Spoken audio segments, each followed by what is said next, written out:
در اینجا میخوام چند نکته بسیار مهم در خصوص نصب ترانسمیترهای DP مجهز به ریموت سیل رو در کاربردهای اندازه‌گیری سطح با هم بررسی کنیم. اولین نکته که اتفاقا خیلی هم جالب هست اینه که ما ترانسمیتر DP رو در کنار مخزن در هر موقعیتی میتونیم نصب کنیم.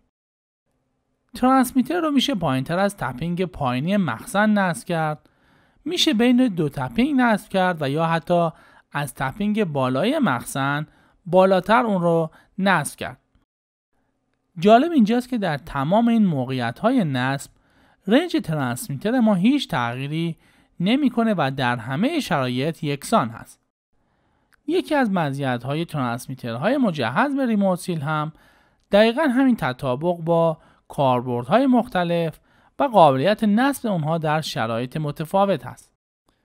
در کاربردهای اندازه‌گیری سطح معمولاً وسط تپینگ پایین رو المین در نظر گرفته و وسط تپینگ بالای مخزن رو ماکس.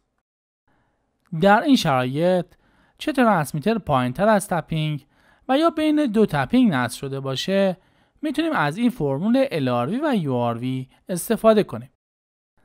در این معادلات S همون چگالی نسبی مایع درون مخزن هست، SF چگالی نسبی مایع پرشده در داخل کپیلاری تیوب و H هم فاصله بین دو تپینگ مخزن هست.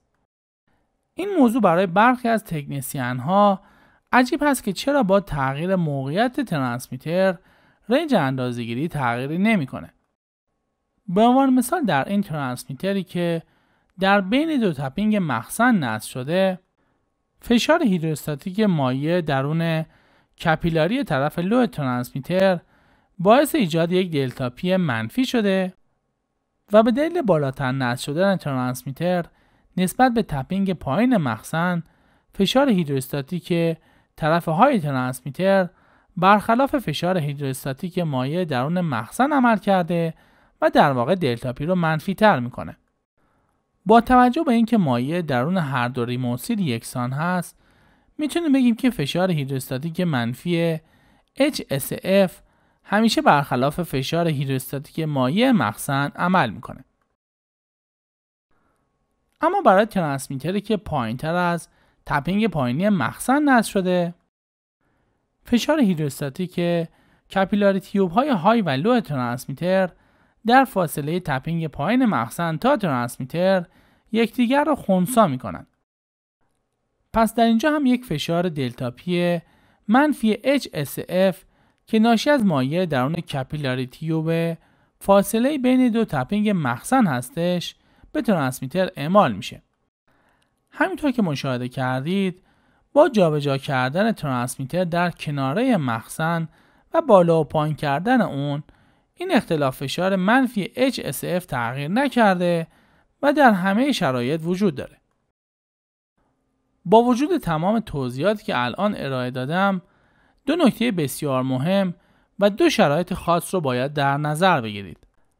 اگر که مخزن شما دارای فشار خلأ باشه، یعنی فشاری کمتر از فشار اتمسفر داشته باشه، خود ترانسمیتر باید حتما پایینتر از تپینگ پایین مخزن نصب بشه. با این اقدام ما اطمینان پیدا میکنیم که همیشه یک فشار مثبت به طرف های و لو ترانسمیتر اعمال میشه. قاعدتا این فشار مثبت به دلیل فشار هیدروستاتیک مایع درون کپیلاری تیوب خواهد بود. نکته بعد این که اگر نیاز باشه خود ترانسمیتر بالاتر از تپینگ پایینی مخزن نصب بشه، حتما باید توجه داشته باشید که فشار هیدروستاتیک مایع درون کپیلاری تیوب ریموت سیل طرف های ترانسمیتر از 1 اتمسفر بیشتر نشه.